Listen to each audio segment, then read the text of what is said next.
Olá pessoal, tudo bem? Eu sou Marcelo Rivas e estou aqui para mostrar mais um vídeo do canal Sem Viés, o canal de produtividade da sua empresa.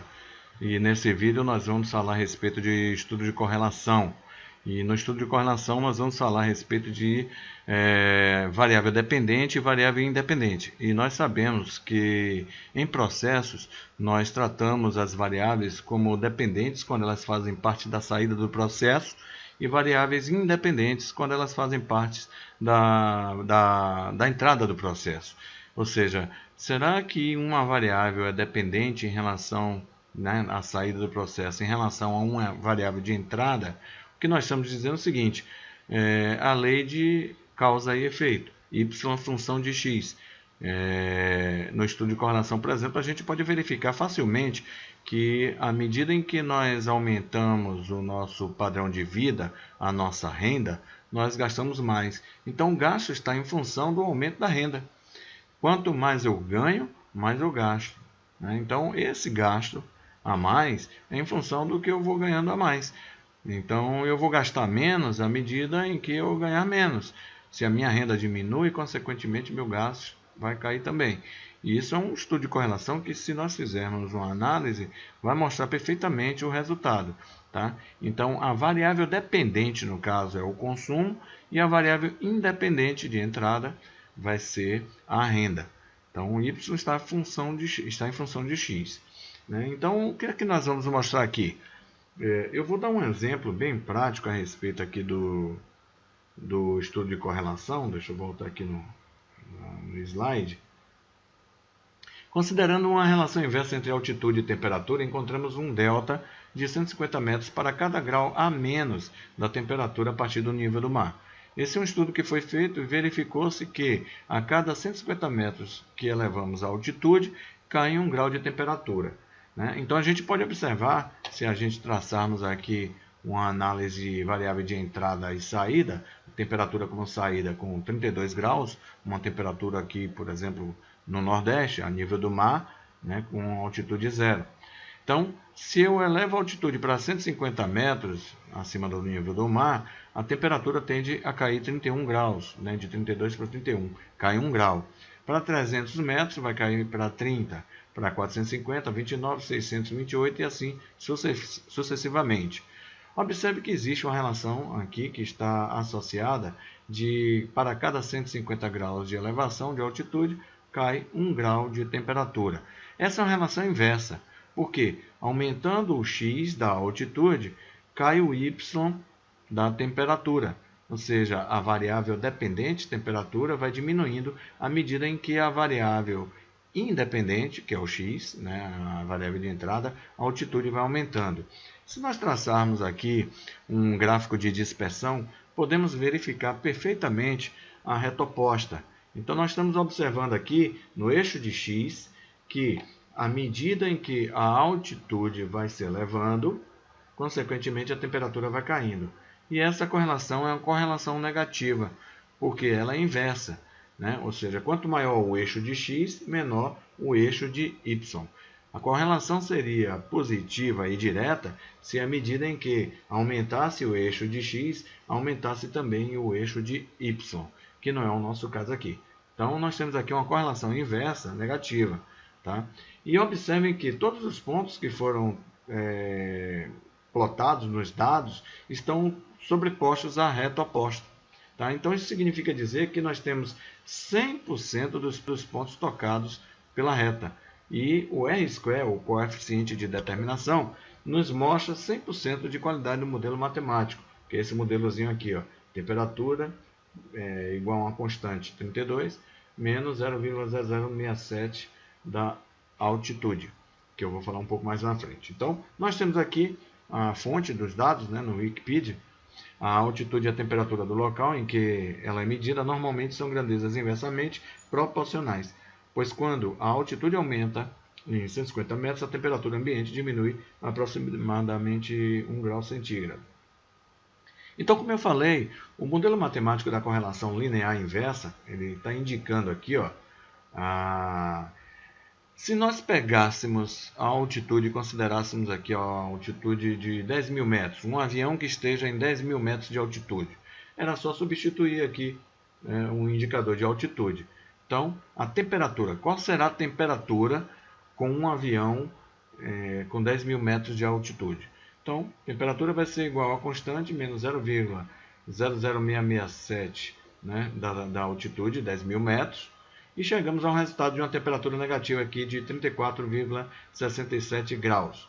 Essa seria a temperatura para uma altitude de 10 mil metros de um avião.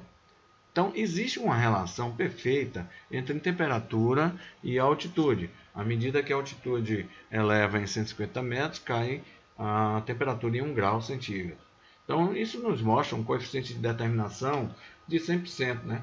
O R² aqui. O R² ajustado também é um outro indicador que também está totalmente alinhado aqui em 100%. O R² ajustado é utilizado quando nós acrescentamos termos no modelo matemático e ele vai se ajustando automaticamente. Tá? Então, esses dois indicadores, tanto o R² e o R² ajustado, eles encontram-se em 100%, porque todos os pontos que estão levantados, né, os dados que estão levantados, tocam a reta oposta. Então, nós temos 100% de qualidade desse modelo matemático aí. Porém, a vida real é diferente, né? Nem sempre a gente vai encontrar retas perfeitas, análises perfeitas em relação ao processo que nós estamos investigando. Então, na vida real existem variações de processos que não são esperadas, né? E que poderiam também não predizer 100% de uma correlação matemática de acordo com estudos estatísticos. Então, suponha que os dados de temperatura e altitude apurados em um determinado local tenham sido esses aqui. Observe que, à medida que a altitude vai sendo elevada, eu deveria ter 1 grau de temperatura caindo. Mas quando a gente chega nessa linha 4, com 450 metros de altitude, a temperatura deveria cair de 30 para 29 graus e aumentou para 31 graus. A mesma coisa aconteceu na linha 7. Né? À medida que a altitude vai sendo elevada, 900 metros aqui já, eu deveria ter 26 graus aqui, caindo de 27 para 26 a temperatura. Só que a temperatura aumentou em 1 grau para 28 graus.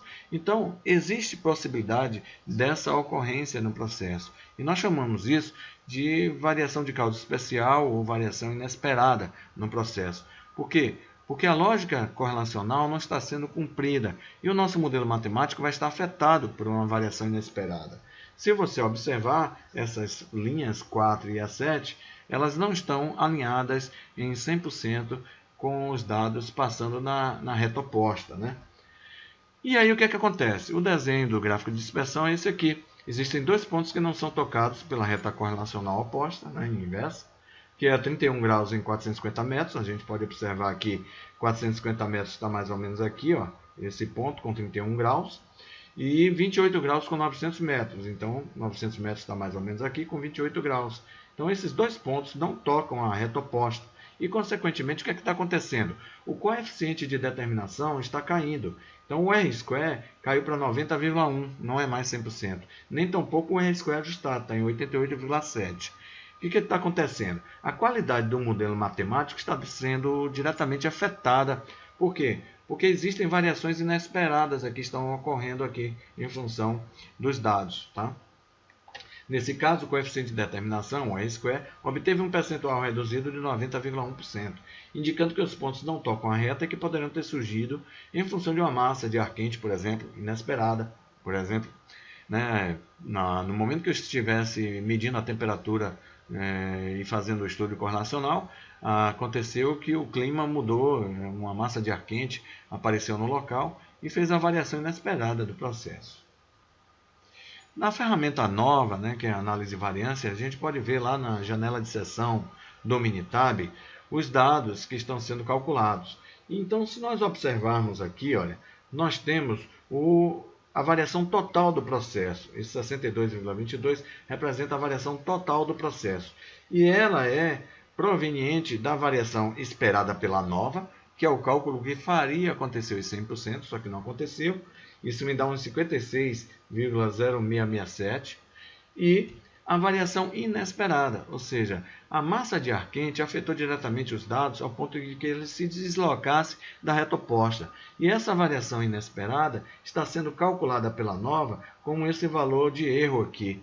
Então, o erro é a variação inesperada. É a diferença que eu tenho da análise de regressão da ANOVA, que seria um modelo justo, ajustado, matemático, em relação à variação total do processo.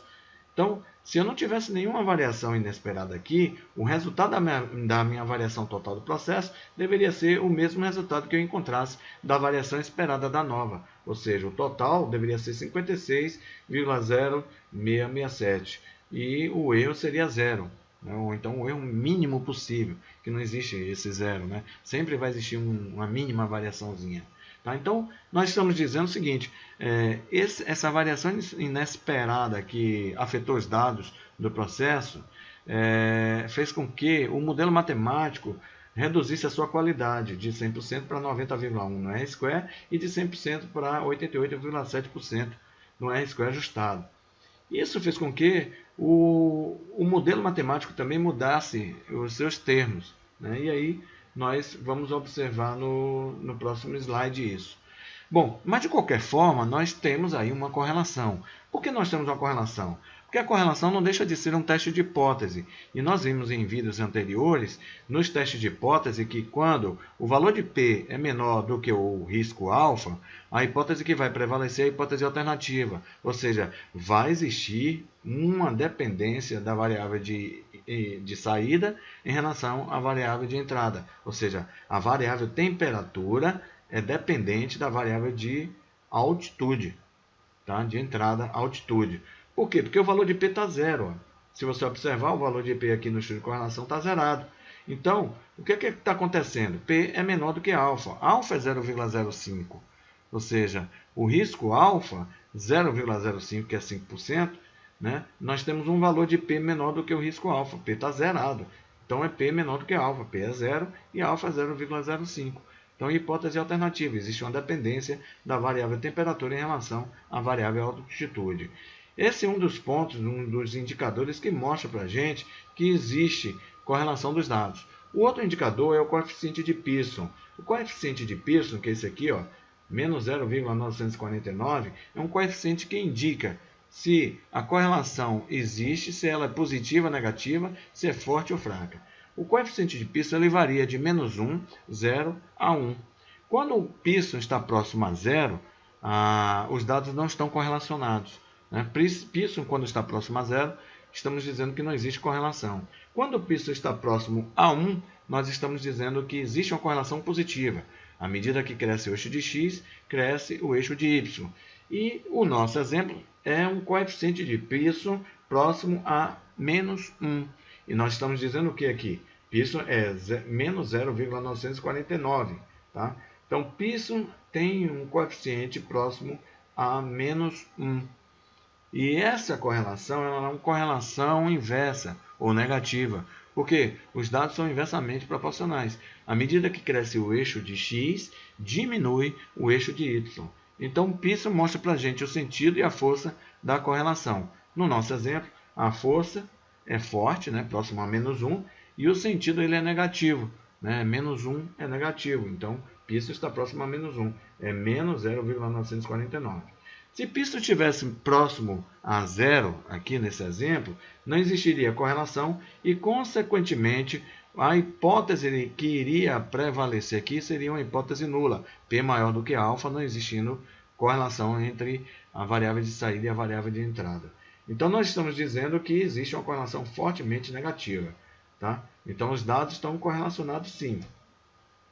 E aí, o que é que a gente vai confrontar, comparar? Os dois modelos matemáticos, o modelo matemático esperado e o modelo matemático dos dados obtidos com a variação inesperada, aquela massa de ar quente que apareceu no meio do caminho da análise estatística.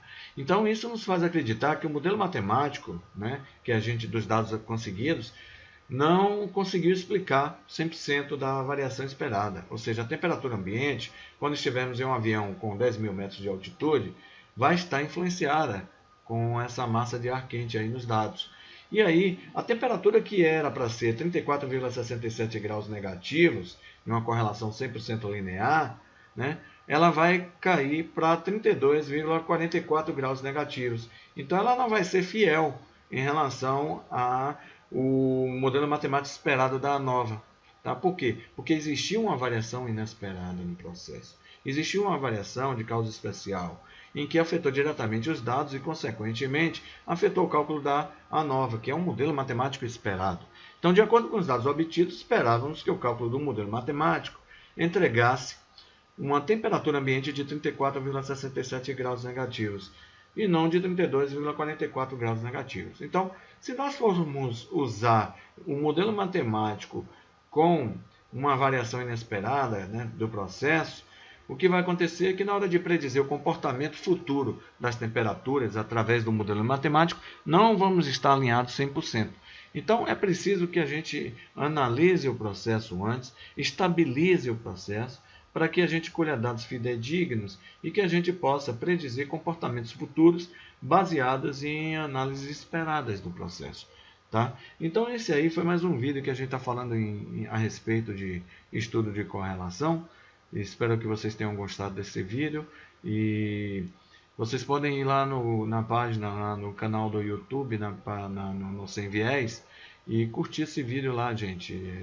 Existem outros vídeos também que vocês podem assistir.